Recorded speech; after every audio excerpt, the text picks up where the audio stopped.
And I'm Dayna Wilson. I'm your host and moderator and founder of the Savvy Seniors Living Seminars. I'm a seniors real estate specialist and certified senior housing professional, and now going through for a second time downsizing coach certification. And I'm just pleased that you're all here today. So let's get the show on the road. Thank you.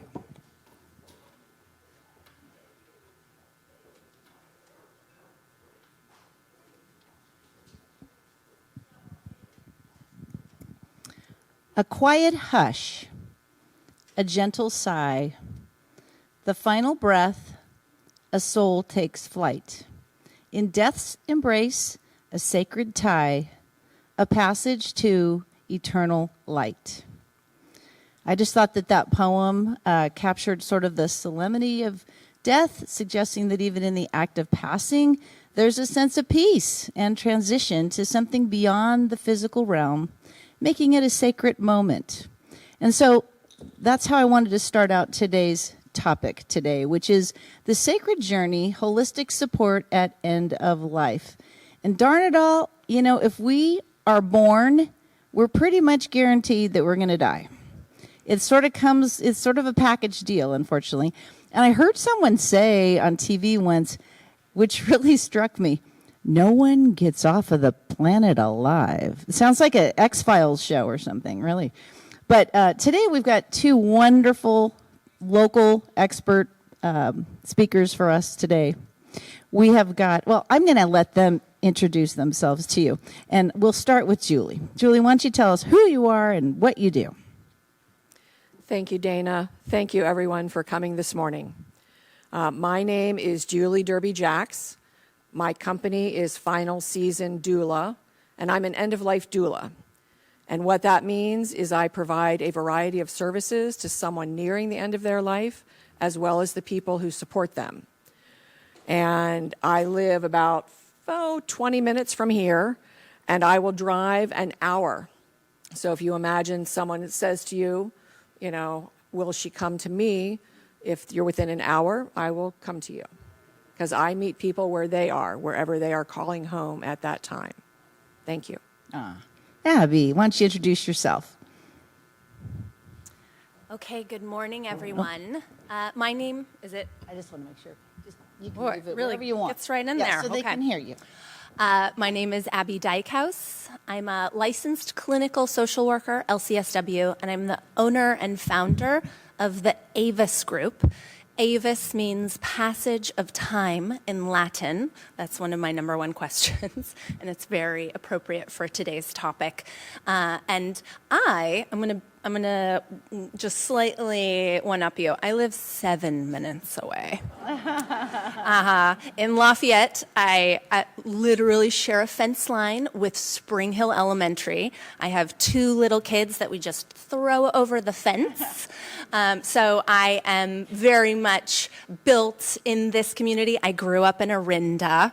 Oh my goodness, I know. I swore I'd never come back here, and here I am, living in Lafayette. So I have roots in this community, and I love, with a passion, I love helping my community, especially when it comes to older adults. I love it. I also am a La Miranda gal, raised here. Yeah. I actually live 9 minutes away. If we really are going to, if this is going to be like a competition or something. Okay, Julie, why did you decide to become an end-of-life doula? So I have had wonderful, positive experiences with hospice, caring for my loved ones, and knowing about hospice. And I said, I'm going to volunteer with hospice when I retire from full-time work. I retired from full-time work in 2015, took a little detour into teaching at community college, and then when COVID kind of ruined that for me, I said, wow, now I have time to call the hospice companies and find out what their volunteers do. And what I learned was most of the volunteers provide respite care, so the caregiver can take a break.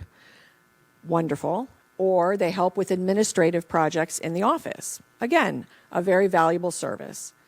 But I felt as if I wanted to do more than that. And when I said that to a dear friend of mine who we met in a hospice-sponsored widows support group, she said, Julie, you should be a death doula. And I had not heard that term before. I'd heard of birthing doulas, right?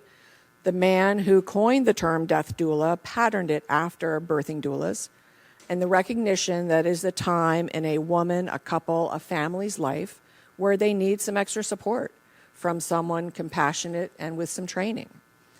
So as soon as I got off the phone with Bonnie and I looked that up, I said that is exactly what I am meant to do to be of service in my community at this time in my life. So that was in the spring of 2021. And then I looked for doula training. And there's a lot of different kinds of training out there for doulas.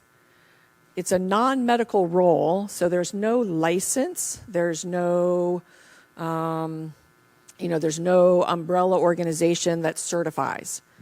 Some people call themselves certified doulas, and when I ask them what that means, they say they got a certificate at the end of training.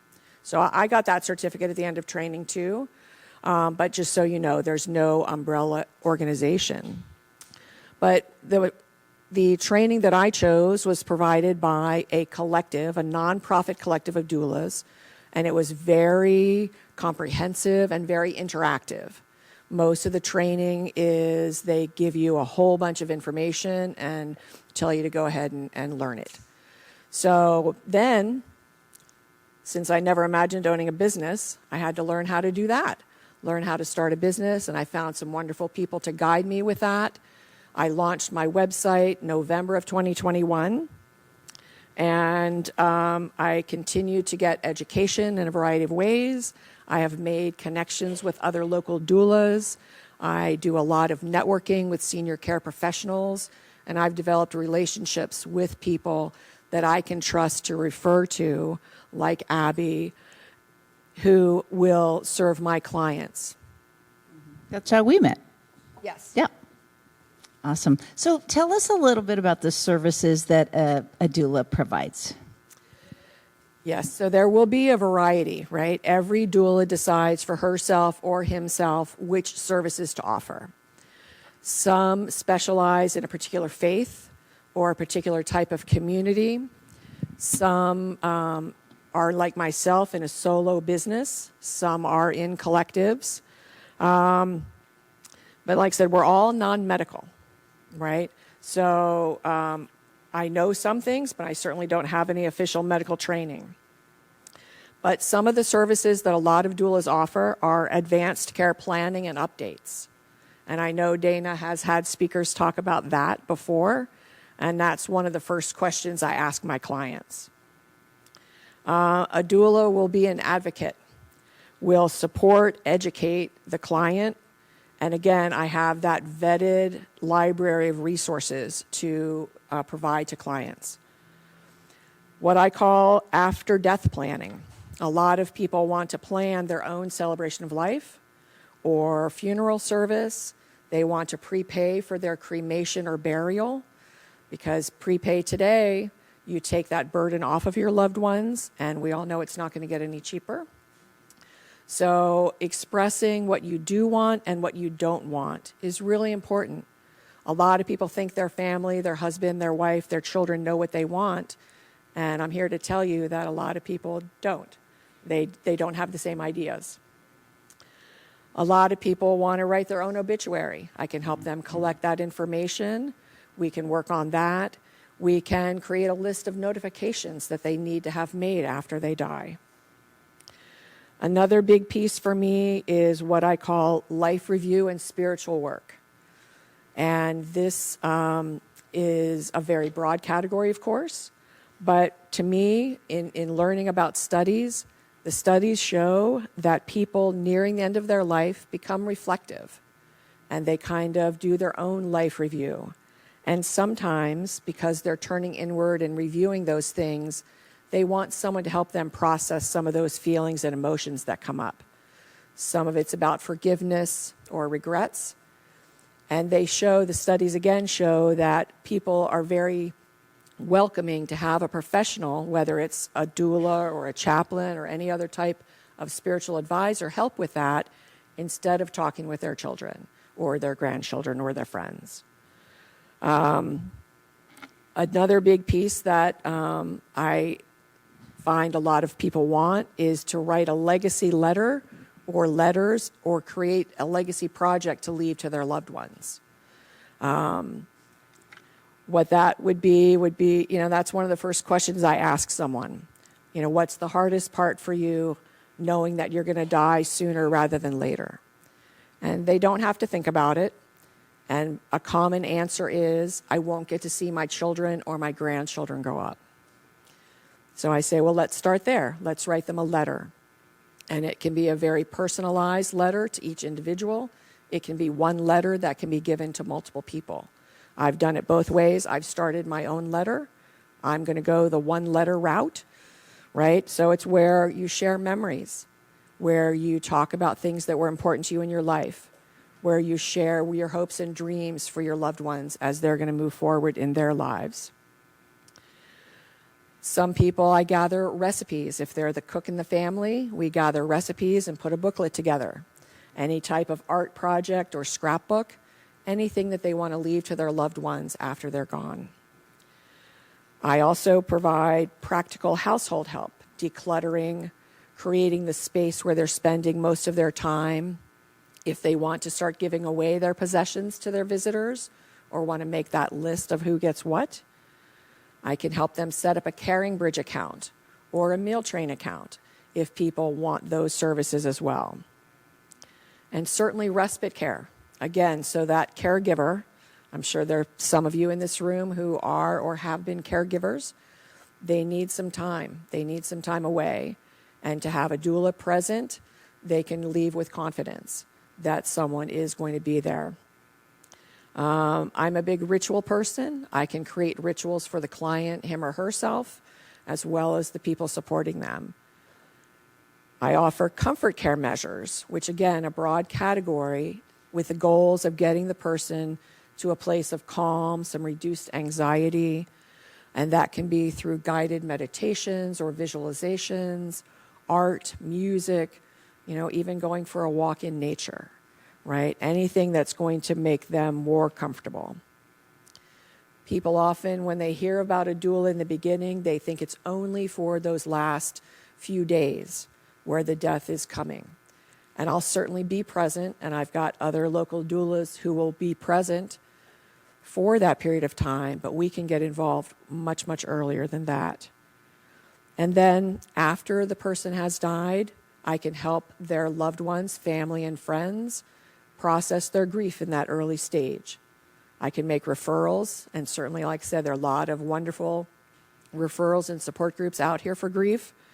I can also, like I said, present those legacy letters or projects, help with the return of medical equipment or packing up belongings.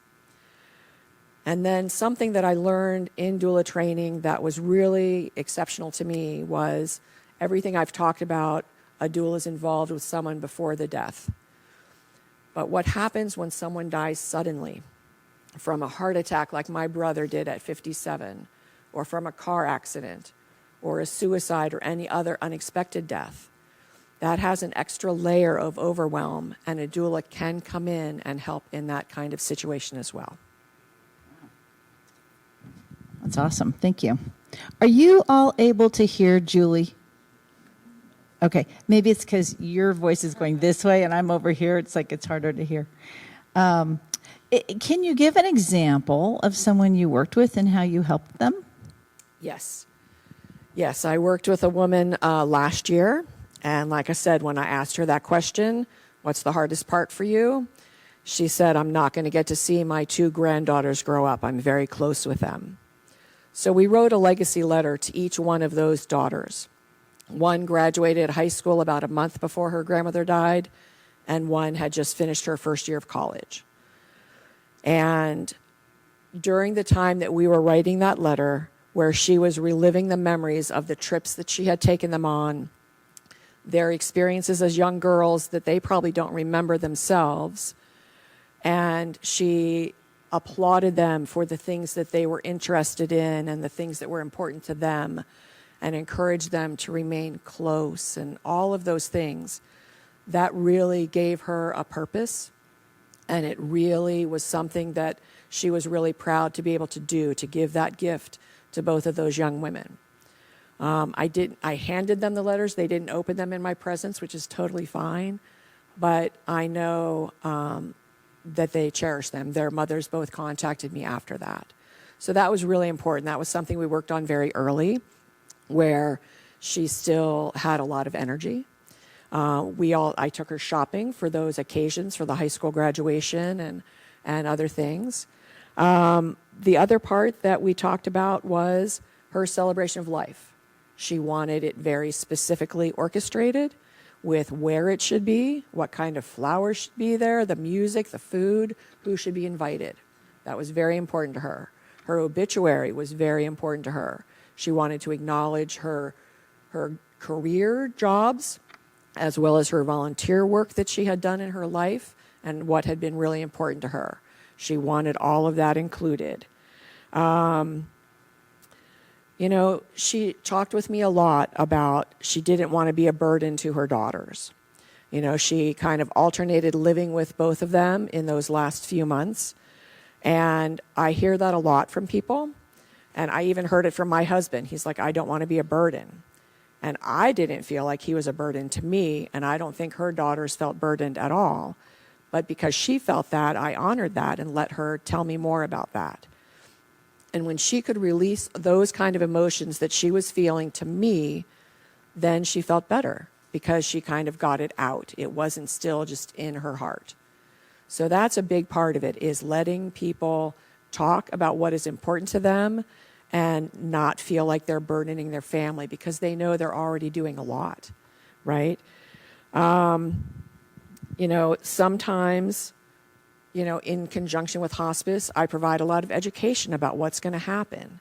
And even though, like I said, no one chooses a terminal diagnosis or a life-limiting illness, I really encourage them to remember that they have choices about how they're going to live that last amount of time that they have left.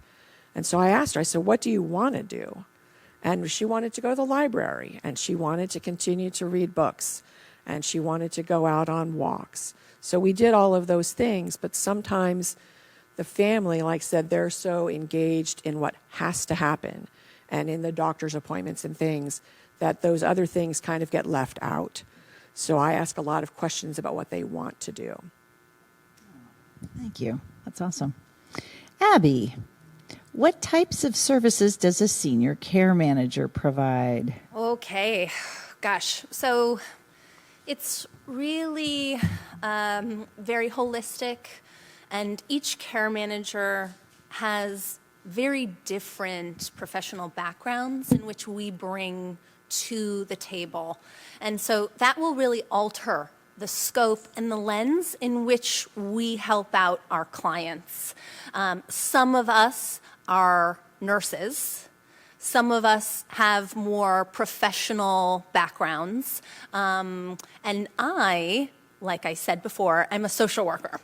So at the core of what I do as a care manager is I help educate. I educate my clients and all of the family members on what options are there to move forward.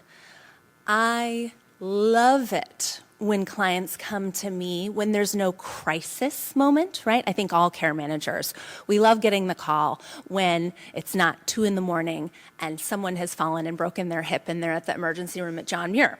We do step in those spaces, but we love it when individuals call us and want to start talking about planning for what the rest of your life looks like. And we step in and we handhold and educate and let you and your family members know, okay, what is plan A? Is plan A to stay in your home for as long as possible? Wonderful. Let's implement a bunch of resources depending on your situation. Let's implement as many resources as possible to try to keep plan A in place for as long as we can. But what happens when plan A is no longer feasible or safe? Then we talk about what's plan B. What does plan B? If plan A was to stay in your home, for example, for your whole life, but you do fall and you need a lot more care and you don't have the funds to have private care at home 24/7, what does plan B look like? And then let's talk about what plan C looks like. So we as care managers come into your situation, we educate, and we help you move forward to accomplish those goals. And when we no longer feel like those goals are safe, we move on and we triage and we find another safe situation. So we really, as care managers, we're in it with you, and we just help as the situation evolves. We help you find ways to move forward. You shared a little bit about this already, your professional background, and is there anything to add about what made you choose to start your own care management business? So again, as a social worker, starting a business, there is no Business 101 in social work school. So this was really out of my element. As a social worker, I worked in these silos in which I interacted with individuals and family members on a very specific, quick instance. I worked for Alameda County for a long time, and I worked for UCSF, Memory and Aging. I worked in a lot of other hospital situations, and I would be able to interface with my patients about 15 minutes, and if I was lucky, I would see them maybe every 3 months, every 6 months. I would go down the list real quick of, okay, you need a wheelchair and you need to get connected with a neuro-oncologist and you need to somehow install grab bars at home. Here's a bunch of brochures. Good luck, God bless. And then out the revolving door they would go, and 6 months later, I would see them again, and I would look at my notes and I would say, okay, Miss Roberts, were you able to get that wheelchair? And most of the time, these people were just trying to tread water. They didn't have time. Their family members were exhausted. They didn't have time to connect with the neuro-oncologist. That's like 20 phone calls and 20 emails. You all know how complicated and convoluted the healthcare system is. So, as I interfaced over a decade in different professional settings as a social worker with all of these family members and older adults, I recognized that there was a need to step in and to help everyone in the family and the individual, no matter what the issue was, whether it's finding that neuro-oncologist and being the one that makes a million phone calls before it finally gets done, or maybe that person is in the hospital and they need to find someone to walk their dog, right? I did not want to say, that's not within my scope, which is what I constantly had to say when I was in these different professional silos. So I saw the need, I took a leap of faith, and I started the care management group. And again, my motto is, I'll never say that I can't help you with something. It might not be my expertise. We might need to bring someone like Julie in, but life is a patchwork. It's a quilt. We have to quilt and piece everything together, and I help sew all of those pieces together for you. I've got the image now. Yeah.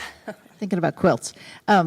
Julie, how are the offerings of an end-of-life doula different than the services of hospice? Yes, I get that question a lot, and I love it because it's really a fairly simple explanation. Again, doulas are non-medical. Hospice handles the medical piece. Where it does have an overlap is, like I said, when I said I can do life review and spiritual work, so can the chaplain or spiritual advisor at the hospice. I can give resources and other things, and so can the social worker for the hospice. One of the biggest challenges for hospice is how much time they have to spend with each of their people. And it's not a lot. They do their best. It's still a fabulous team concept. And if someone is having all of the needs that they have met by hospice, then that's fabulous. And maybe they don't need a doula. But I and most of the doulas I know personally, we only handle a couple of clients at a time to allow for those changing events from things happening. You know, sometimes things change very quickly, and that way I'm not overcommitted. I have time to spend with those clients. You know, sometimes doulas get involved before hospice.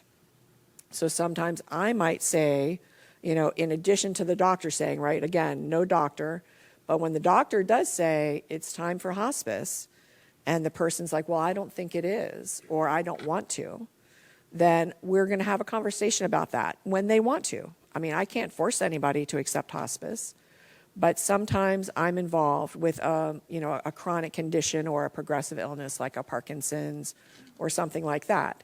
So sometimes the doula is already on board, and sometimes, you know, that's how that happens.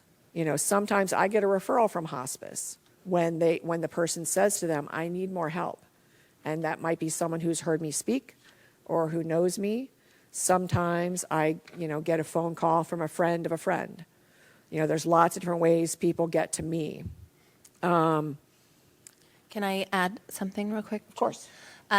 Just on a practicality level, hospice is paid for by Medicare.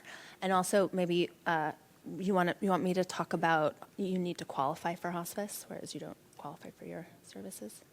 Sure, go ahead. Yeah. So to be able to enter into a hospice situation, your doctor has to prescribe hospice, right? It is literally a prescription that they send off, and you can choose a hospice company, and Medicare will pay for hospice. However, the doctor that puts you on hospice has to come up with medical reasons as to why they think you have 6 months or less to live. Is it still 6 months? Yeah. 6 months or left to live. And then every 3 months, you get a requalification process through Medicare and through the hospice company. So they have to go through a checklist, care management steps in, the nurse steps in, and they requalify you for hospice. I've had clients that have been on hospice for years. So, oh yeah, years and years. And they keep requalifying. But again, just to nail down the black and white is that hospice is paid for at no cost to you by your Medicare. And Julie and I, Medicare does not qualify. We don't get paid by Medicare. And we'll get to what you guys charge in a little bit. But yeah, thank you for bringing that up. And then we did do a wonderful seminar a few years back, I think. You can go on the website and look under past events and seminars, and it was all about hospice and palliative care and the differences between the two. It was really great. So that was helpful. Thank you for adding on to that. All right, Julie, you mentioned you can help with advanced care planning. And what does that entail, and how does that differ from what the care manager might do? Or do you both offer that service? Well, I think it depends on the person for sure. But that is one of the first questions that I ask when I start working with a new client is, do you have your advanced care planning documents in order, and are they up to date the way that you want them? Some people, you know, we are a very I mean, again, I applaud all of you for coming today, but generally speaking, we're a very death-phobic and death-denying culture. So a lot of people say, oh, well, I don't need to do that. I don't need to do that yet, right? So that was something, that I learned is I need to ask that question right away. And again, I'm not a lawyer, but I know a lot of lawyers. I know a lot of trust attorneys right here in our area. So, but what I can help is facilitate the conversation before we even get to the lawyer, is what's important to you, what do you want in those documents. So the documents really boil down to your advanced healthcare directive, right? Choosing your medical decision maker if you can't make decisions for yourself. That's a big ask. I recently changed mine for various reasons. The durable power of attorney, which is financial, which obviously also very important. The will and possibly a trust. If you own property, you must have a trust in California or your estate will go to probate. And then some of you may know that there are now advanced healthcare directives that are specific for dementia that you can complete as well and add to your documents.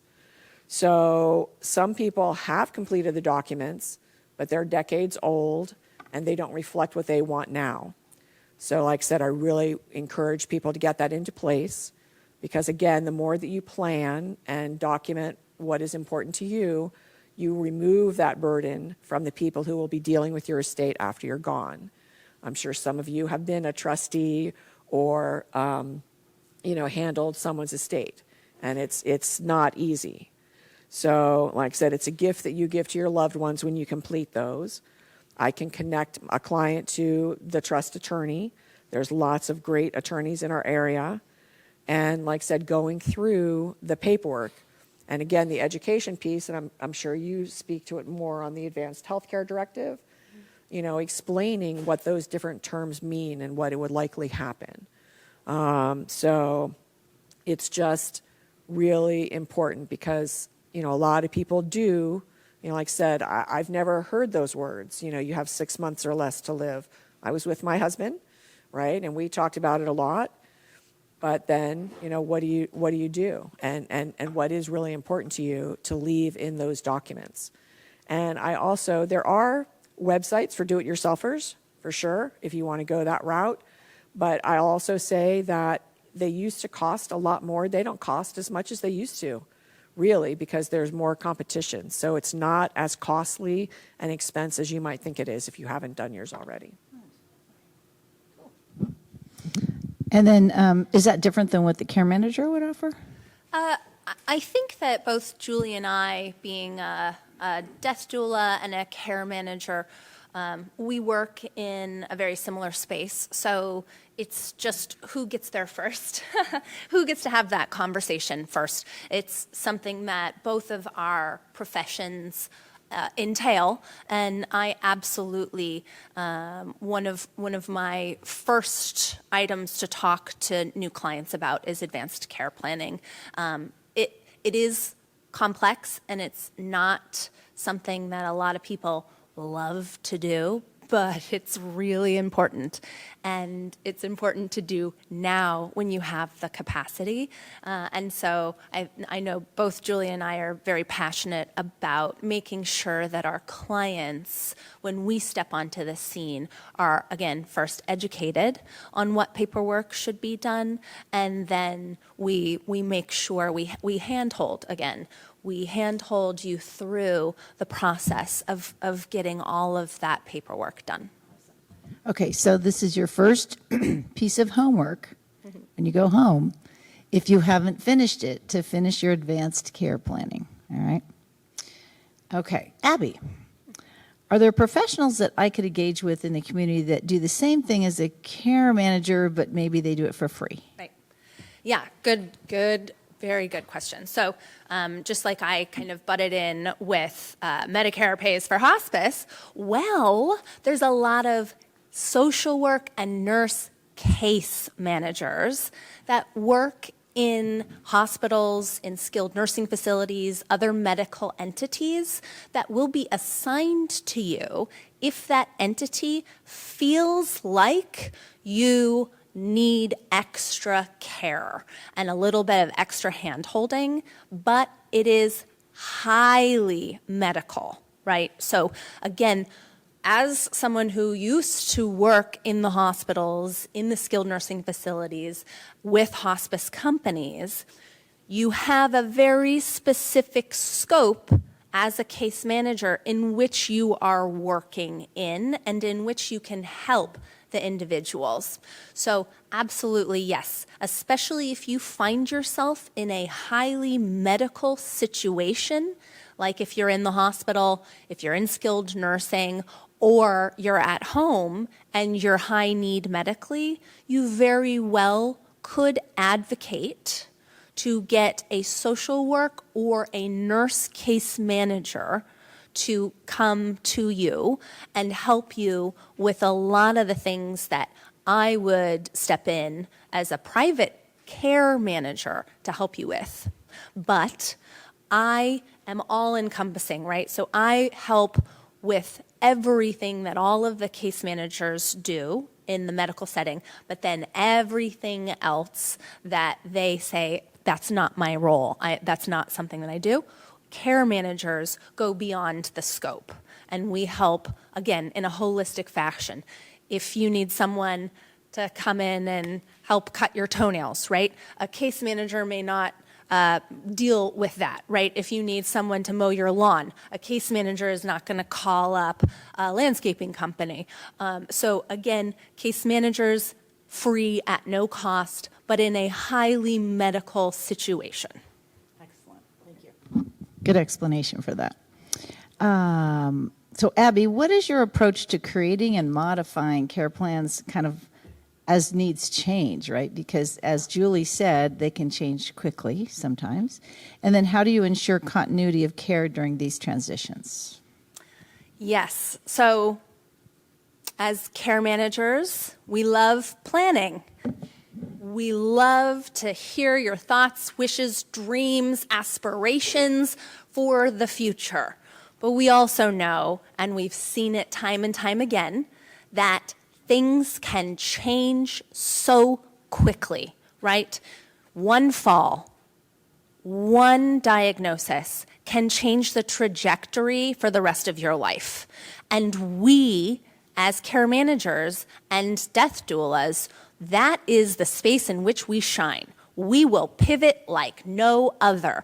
You lean on us in those challenging times, and it's nice to have us in your corner again before that trigger situation so that we do know what your goal was, your plan A. Remember plan A, and then we help try to get you back to plan A if it's possible.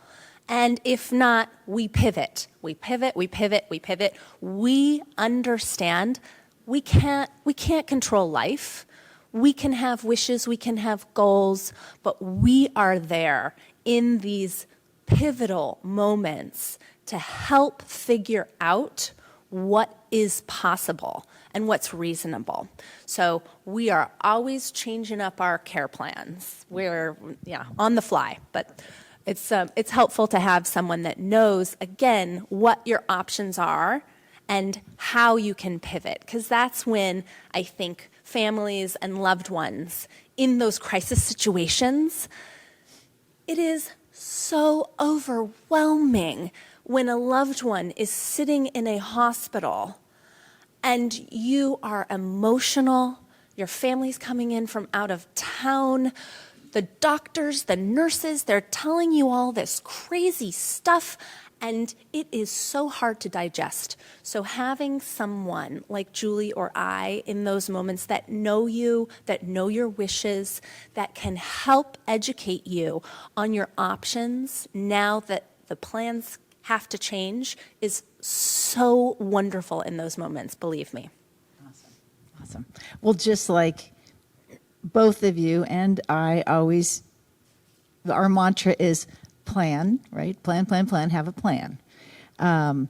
So you've already said, obviously, reach out before the crisis. Please. However, typically when does somebody usually contact and seek your services? Oh, in a crisis. Yes, usually in a crisis. Yeah, I can't tell you how many phone calls I get past 2 a.m., 4 a.m. From a hospital emergency room, right? Help, my husband has fallen down a flight of stairs. We have no idea, he's unconscious. What can you come and help advocate? Or oftentimes, an individual has been in the hospital for quite some time, and they're trying to discharge the individual, and the family is looking around like, what do you mean there's a discharge? We don't even know why he's here. So we get calls for hospital advocacy, I'd say, number one, which we'll do it. We're bulldogs, right? We'll get in there and we will advocate for you and your family. But that's not my favorite space to be in. My favorite space is to have coffee with you when you're wonderfully able-bodied and you can tell me your dreams and aspirations, and then I can walk with you on that journey. And when that crisis happens, again, it's just so much easier for you, for your loved ones, for myself to be able to help. And even just same as real estate and in life, the earlier you plan, the more options you'll have, right? And you want to know your options, and you want to be the one making those decisions. And sometimes if you wait until the crisis, other people are making those decisions for you, and that doesn't feel good at all. Or your options are very limited. Right. Yeah. Right. So what does a care manager in our neck of the woods typically charge? Is there a range, and how does a care manager charge their fees? Yeah, great question. So again, depending on professional background, care managers will range on an hourly basis anywhere from 100 to about 150 an hour. Individuals like myself, we will step in and we will offer monthly services. So I actually charge hourly in the beginning to do an assessment and to see what the level of care is, right? And then I offer services on a monthly basis. Okay. That sounds, actually, what you just said, 100 to 150 sounds low to me, because I think I've heard up to 250. So that sounds... Wow. Pretty reasonable. Yeah, and monthly, again, depending on the situation, it varies. When you or your loved one is calling me at 3 a.m, and I am having to, find childcare at 8 a.m. to go down to John Muir ER, I'm charging a lot of money, right? That's $3,000, $4,000, $5,000 a month to triage a situation. But if we start early, then I'm charging something like $2,000, $2,500 a month. And then as we walk through the journey together, if that crisis does happen, oftentimes I'm not really moving my fees up. Okay, cool. Example of someone you've worked with and what solutions you were able to provide. So it's run the gamut on who is calling me, asking me for services. I have adult children who call, who are wanting more care management for their parents. I have professionals that call. I work with a lot of fiduciaries. I work with a lot of lawyers. And then, of course, I have individuals that call that need help either in a crisis situation or are calling to sit down and start planning, start talking about what the next steps are and what the options are. I have a lot of clients here in La Mirinda. I have a lot of clients in Rossmore. And my longest standing client right now I've worked with for 5 years. He called me when they moved here from New York specifically to move to Rossmore because his wife had been diagnosed with Alzheimer's. And she was fairly able-bodied, 5 years ago, and we went through the journey of her decline together. I supported her and I supported the husband as we went through the different steps of dementia. At one point, we moved her into a memory care community. It was a little bit complex because she had behavioral disturbances. So we had to really pick that community very appropriately. I went to visit her 3 times a week there, then went to see the husband, check in on how he was doing. And then she had a fall and she broke her hip. She had to go into emergency surgery. We didn't really have a choice on that. But then when she came out of surgery, her cognitive baseline had diminished significantly. So we were actually able to move her back home, put her on hospice. She's still on hospice. We implemented 24/7 caregivers. I go and see both the husband and all the caregivers and the hospice nurse. So I'm coordinating care between everyone while taking care of the husband, making sure that he's doing okay. That's a lot. And I think you answered the next question, so that's awesome. Sorry. No, that's awesome. That's awesome. Julie, I know that sometimes families are in conflict about what is best for a loved one who's nearing the end of life. And especially if no one has ever talked about it. My mom never wanted to talk about it. And we'd bring it up. We'd bring it up jokingly. We'd bring it up seriously. We'd bring it up crying. We wanted to talk about it. So we knew what she wanted us to do and how she wanted things to go. And she didn't never want to talk about it. Luckily, my brother and I were on the same page. But not all families are, right? So how would an end-of-life doula navigate that situation? Feuding family members. Yep, that's a great question because it does happen. I have found most of the clients that I work with, when they have accepted that death is coming sooner rather than later, and they're ready to talk about it, they're ready to have their family understand what they want, sometimes they don't know how to have that conversation with them. So I'm definitely on board with helping them, coaching them to what they want to say, how they want to say it as I know them. Or if they want me present, I've done that. I've been present for that family conversation. I actually brought one of the handouts I brought today is about having difficult conversations and also about how beneficial they are in the end. A lot of people, nobody wants anyone they love to die, right? Nobody wants that. And some people really dig their heels in and say, no, you need more treatment, you need more this, you need more that.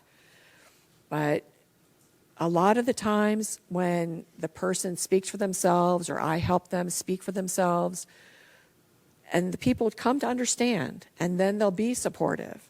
Because I'm like, do you want your last couple of weeks or months to be arguing about this? Or do you want to spend time with them and ask them to tell you those stories again about, their life? So a lot of times it is complicated and there can be, like I said, big emotions. I was on a Zoom call with one family and there were 25 people on the call from all over the world. Because, like I said, everybody had little snippets of information, but nobody had the whole story. And, miscommunications had happened. And so I was like, okay, everybody, let your person speak to all of you at one time. And that was really helpful. So I facilitated in person. I facilitated on Zoom. Like I said, I know a person who her entire business she's a mediator. And she's a senior specialty mediator. So if I needed to call her, or if I needed to call a therapist that I know who also can facilitate that, I'll bring them in. But oftentimes, what I have found is when the person is very confident in, whether with my help or without my help, they can communicate that to their people. And once they allow it to sink in, and they understand that that person is okay. I mean, they don't want to die either, but they know that it's going to happen, and they know that their wishes and what they want and what they don't want have been expressed. Then everyone gets on board and says, okay. And that's usually how it happens. And you don't think that it's going to happen that way in the beginning of that conversation, but by the end of the conversation, it's usually everyone saying, okay, I understand now. Nice. Do your services, Julie, include after-death care of the deceased? No. Okay. There's a very, very solid big line that covers that. So I can hold hands with my client until the last breath happens, and then I'm hands off. Because now that the person has died, they become regulated by the funeral industry. And it's a very tightly regulated industry. You're now hearing a little bit more about home funerals, maybe. Some people who want a home funeral. I'm sorry? Haven't heard of that. Yep, there's a woman, I haven't met her yet. We've talked on the phone in Oakland who does that. It's a different type of education. There are some doulas, none that I know of in our area, that are both. So if an end-of-life doula is also a home a home funeral guide, then they could do both. But what I can do, if people, again, some cultures and some traditions and some religions have very specific rituals around before death and after death when it concerns the body, I can encourage people, if they want to, they can bathe the body. I just can't do it. I could be present. I cannot be hands-on. So there's a very, very, very solid line there. A lot of people want to do that. And one of my biggest things in my after-death planning document, it says in bold, once death happens, there is no urgency. You can sit there with your person, and they can be hands-on for as long as you want. There's no calling 911. You don't have to call anybody right away until you're ready to. When I was present with my husband, I, took about 20 minutes before I poked my head out the door for the nurse and said, So there's no urgency. So, like I said, a very solid line for me, but that's part of the education part. If the person wants people to be around them when they die, some people do, some people don't. And then again, what do you want to happen after? Do you want people to come see you in your home, if you're in your home, in your bed? Do you want people to come see you before they take you to the funeral home or to be cremated? Some people want that, some people don't. But again, if we can put it on paper, what you do want, what you don't want. Awesome. Thank you for clarifying that.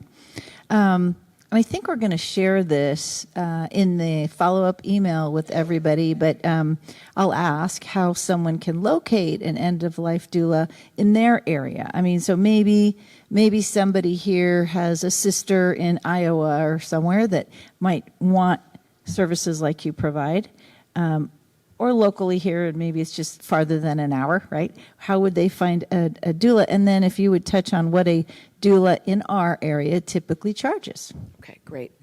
So when I said there's no governing body that supervises or certifies doulas, there's a national organization, the National End-of-Life Doula Alliance, and there's an international organization.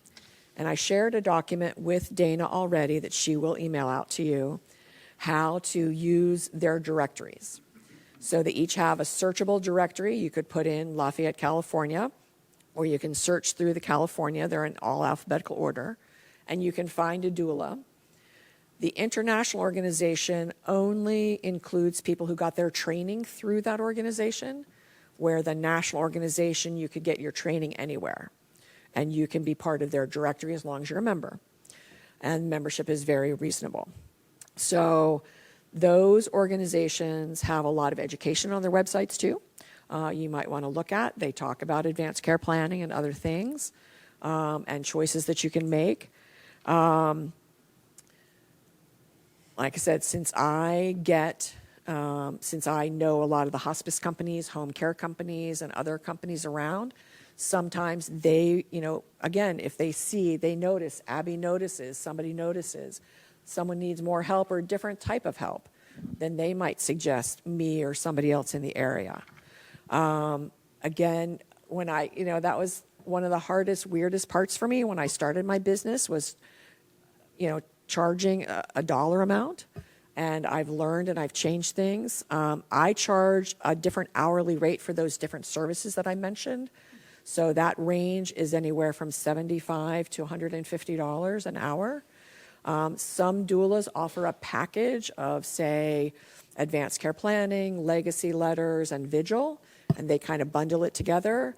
I don't find that most of my clients want a package like that because each individual wants different things or needs different services.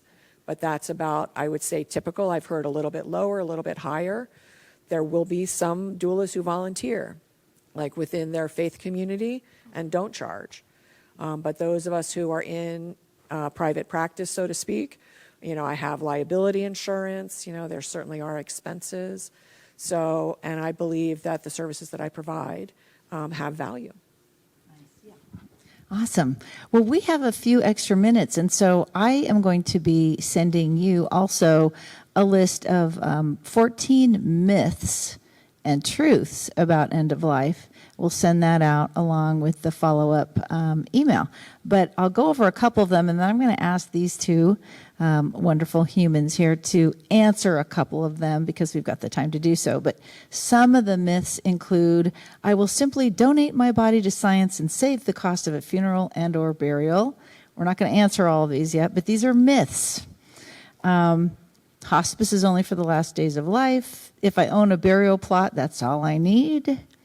Dying is free and easy. Enrolling in hospice means giving up on life. Hospice means leaving my home for an inpatient facility and giving up my primary care doctor. Again, all myths.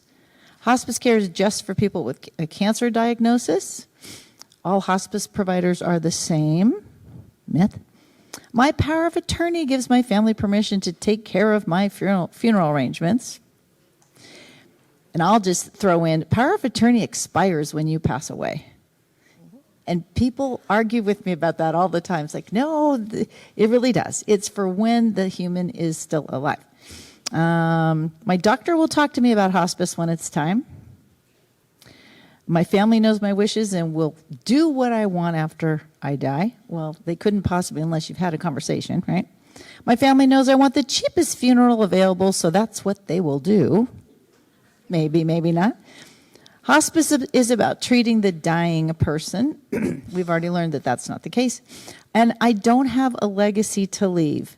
I mean, the truth is everyone on earth leaves a legacy of some sort, right? Some are just more purposeful about it than others. And I see some young faces here in the crowd today. Is anyone here for an older loved one? Raise your hands. I've got younger families, younger faces out here. Are you here for an older loved one? No? One of them is my husband. He's never heard me speak before. He's in the back. Oh, okay. I'm like, who is that person? I made him come. See what a delight she is? Okay, because I was going to suggest, even for your adult children, to have them read How to Say It to Seniors by Dr. David Soley. When I've provided that long list of books, suggested books, that is one of those books. But so let's address a couple of these. I'm going to have Julie talk about hospice is only for the last days of life, which she sort of has addressed. Hospice means having to leave my home for an inpatient facility and giving up my primary care. And it's just for people with a cancer diagnosis. I think you've answered some of this. Is there anything else you'd want to include? Yeah, I can kind of tell a little story and kind of include all of that. Well, number one, I hope no one gets that, you have 6 months or less to live. It's time for hospice. But if that happens to you or someone you know, then it's time for hospice. Don't wait, okay? Like Abby said, some people are on hospice for longer. Jimmy Carter was on hospice for over 2 years, and hospice makes the quality of life better. And again, totally free to you. My dad, at 83, back in Virginia, he had congestive heart failure. He had a heart attack, went into the hospital, went into skilled nursing, and was never going to go home. He was too weak. His wife was at home an hour away, and she was disabled herself. And I kept saying, Dad, it's time for hospice. And he said, no, I don't have cancer. I'm not terminally ill. And I said, Dad, you're right. You don't have cancer.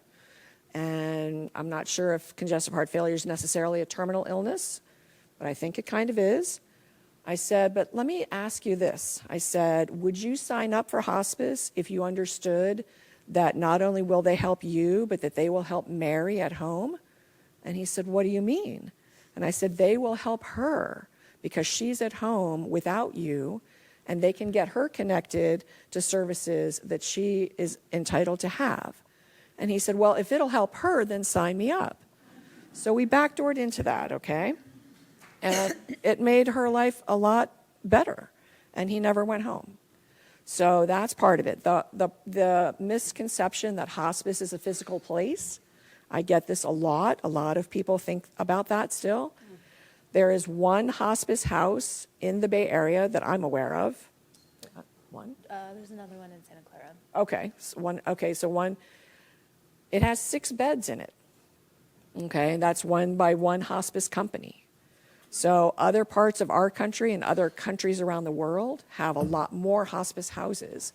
But hospice is provided in your home or wherever you call home. Just like our services, we come to the client. So it's not a physical space. If you want to have your doctor stay involved, then your doctor can talk to the hospice, right? So all of those things, are misconceptions and make people less likely to accept it when it's really going to help them to be able to do it. The last thing I'll say, and then I know Abby's going to chime in, is there are quite a few of hospice companies in our area. When I first started trying to market my business and knocking on some doors, I knew a few of them, I'd heard of them. There are a lot more. So you have a choice. Even if your doctor says, I suggest this hospice, you can say, okay, well, why do you suggest that hospice? And then maybe you know somebody who had a hospice experience that was positive, or maybe you know someone who had a negative hospice experience. So you have the choice. And even if you start with one hospice company, you can change to another if you move, or if you just want to change to another hospice company. So again, you do still have choices. I wanted Abby to address the myth of my doctor will talk to me about hospice when it's time. Oh, goodness. I don't know your doctor, so I'm sure they're wonderful.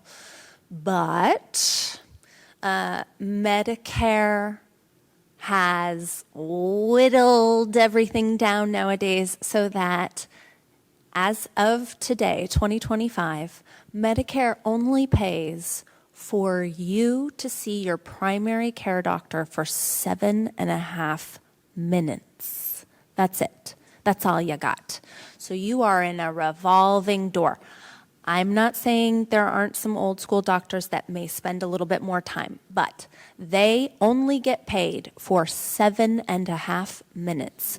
So again, you need to be your own advocate, and you need to know what to ask for in that 7.5 minutes. And I just gave a talk to Ashby Village and Lamorinda Village about how to utilize this time. But again, do not go into any medical appointments thinking that that doctor has read your notes, knows what you're coming in for. You need to say, hey, doc, I know our time is limited. I'm having weird leg pain. This has been happening 50% of the time in the past 3 months when I walk down my hill and I get my mail. I don't know what it is. I need you to run some tests. Or, hey, doc, my wife, she's really been declining in the past few months, and I need more help. And I really want to talk about palliative care and hospice. Do not, even outside of the scope of palliative care and hospice, I encourage you to be an advocate and to make that time in front of your doctor, whether it's a telehealth or an in-person or a phone call. You need to make those seconds count. The education partners that we have for this series, those that are with a senior living community, we're going to do tours. I'm sure a number of you have been on our bus tours in the past. So for many, many years, we do bus tours. We meet at the office. We take a bus. We're wined and dined. We get to see the rooms. We get to taste the food. So if that's something of interest, just be on the watch. Susan will get those dates and times out for us. And I think our time is up, so we're going to behave ourselves and make the library happy and actually end on time for a change. So huge round of applause for Abby and Julie and their time. Yay! And thank you all for coming, and be well, and remember your homework assignment. Take care.